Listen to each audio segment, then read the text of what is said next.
Bienvenue sur Africa 24 dans la nouvelle édition du Morning News. Voici les titres de l'actualité. En Guinée-Bissau, dans un contexte de crise sociopolitique, la Commission nationale des élections propose les dates pour la présidentielle, le 3 novembre pour le premier tour et le 8 décembre 2019 pour le second tour, une proposition qui pourrait se heurter à des obstacles. Le Maroc et l'Afrique du Sud en tête du classement des pays africains les plus émergents sur le continent en 2017. Sur les 45 pays étudiés, 41 ont connu une amélioration de 2005 à 2017. Et puis à Madagascar, le braconnage et le changement climatique mettent en péril la forêt de Voïbola, dernière forêt côtière de Madagascar de 2000 hectares. Elle abrite des espèces rares comme les lémuriens menacés d'extinction. Mais d'abord, au Sénégal, le dialogue politique sera mené par une personne neutre, conformément aux attentes de l'opposition. L'opposition qui refusait des discussions menées par Aly Ngouille Ndiaye, ministre de l'Intérieur. Ce dialogue réclamé par le président Macky Sall permettra d'évoquer la présidentielle de février dernier, le code électoral ou encore la date des prochaines élections locales prévues en décembre prochain. En Guinée-Bissau, la Commission nationale des élections a fait une proposition de date pour les présidentielles, le 3 novembre pour le premier tour et le 8 décembre prochain pour le second, une proposition qui intervient dans un contexte de crise sociopolitique. Fada Maroun. L'élection présidentielle en Guinée-Bissau devrait se tenir le 3 novembre pour le compte du premier tour et le 8 décembre 2019 pour le second tour. La proposition est de la CNE, Commission nationale électorale, organe en charge de l'organisation des élections dans le pays. Cette dernière se base sur la bonne tenue du scrutin législatif du 10 mars dernier, au cours duquel aucune contestation majeure n'a été enregistrée.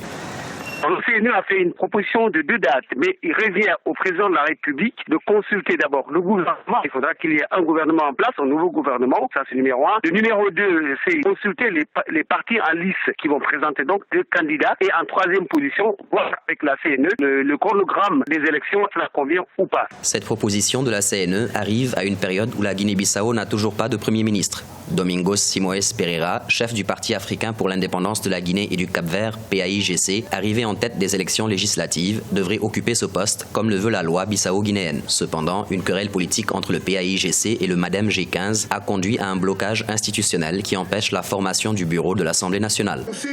Le président de la République n'a pas encore pris la décision de nommer officiellement un Premier ministre. Tout cela pour cause les dissensions internes au niveau du Parlement. Je pense que ça va se régler au cours de cette semaine, d'autant plus que les recours déposés par les 2 partis de l'opposition, notamment le MADEM G15 et le PRS, le Parti de la Rénovation Sociale, ces recours ont été rejetés par la Cour suprême. Pour l'heure, la crise sociopolitique en Guinée-Bissau se fait toujours ressentir et aucune institution n'a su régler la situation. En outre, les fonctionnaires bissau-guinéens multiplient les grèves ces dernières semaines pour réclamer des revalorisations de salaire et le paiement d'arriérés. En Angola, le géant pétrolier italien Eni a annoncé la découverte d'un important puits pétrolier au large des côtes angolaises. Un puits dont les réserves s'étendent jusqu'à 250 millions de barils de pétrole léger. Le gisement s'ajoute à ceux de Kalimba, Afoxé et Agogo, découverts dans le cadre d'un nouveau programme de développement sur le site. Des gisements pétroliers qui contiennent jusqu'à 1,4 milliard de barils de pétrole léger. Le Togo a importé plus de 8000 tonnes de fruits et légumes en 2017 pour une valeur de 1,4 milliard de francs CFA. Parmi ces fruits importés figurent les oranges, dont la production locale a régressé. Des initiatives privées ont donc été mises en place pour valoriser la filière. Reportage de notre correspondante Emefa Kofi. En 2013, 14 725 tonnes d'oranges ont été produites au Togo contre 16 717 tonnes en 2004. Ces dernières années, la production a régressé, augmentant ainsi la dépendance du pays en orange. Le pays en importe du Ghana ou encore du Bénin, ces pays frontaliers. L'orange nous vient du Bénin. Le camion nous est vendu parfois à 400 000 francs CFA. À notre tour, nous le revendons à 5 ou 6 unités pour 200 francs CFA. Pour satisfaire la demande nationale, des initiatives privées pour la valorisation de la filière se prennent.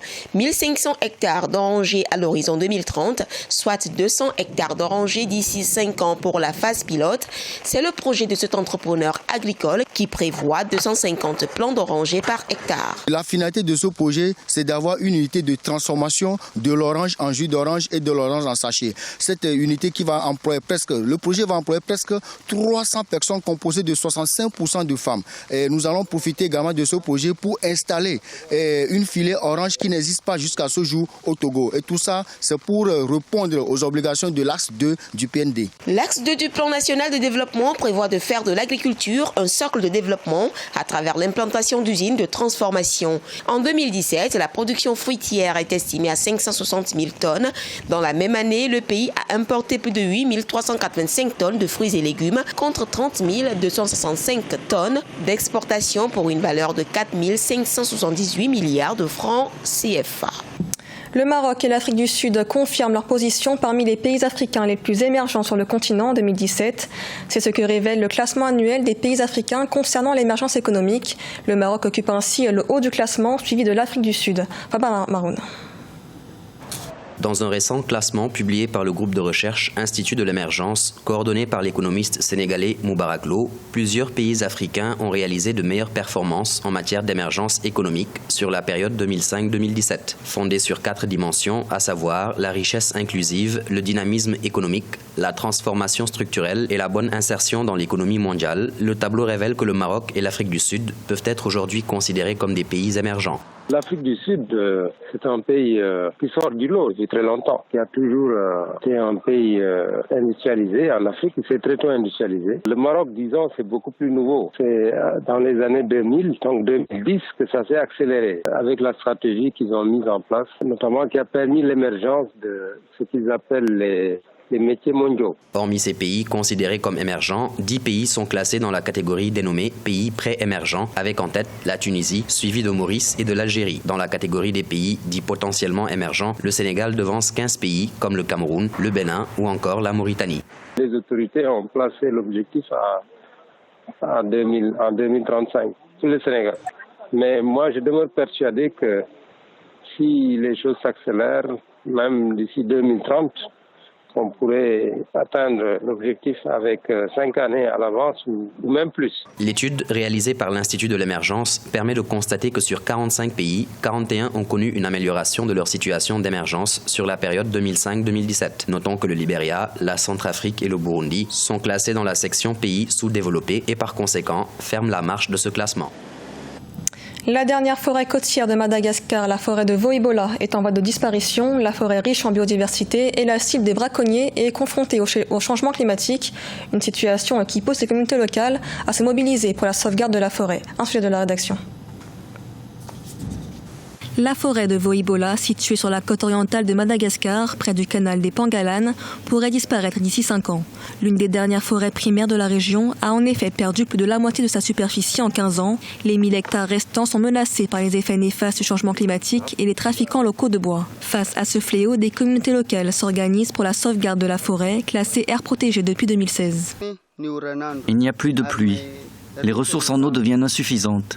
La terre s'appauvrit. Nous luttons pour nourrir nos cultures. J'ai immédiatement rejoint les rangs des gardes forestiers. Les jeunes de mon âge doivent comprendre qu'il est important de sauver la forêt, sinon nous ne pourrons plus vivre. La forêt de Voibola, connue pour la richesse de sa biodiversité, abrite des espèces rares comme le plus petit caméléon et la plus petite grenouille du monde, découverts en 2012, ainsi que les lémuriens. Des espèces menacées d'extinction à cause du braconnage et de l'exploitation forestière. Les défenseurs de la forêt interpellent les autorités locales sur leurs responsabilités.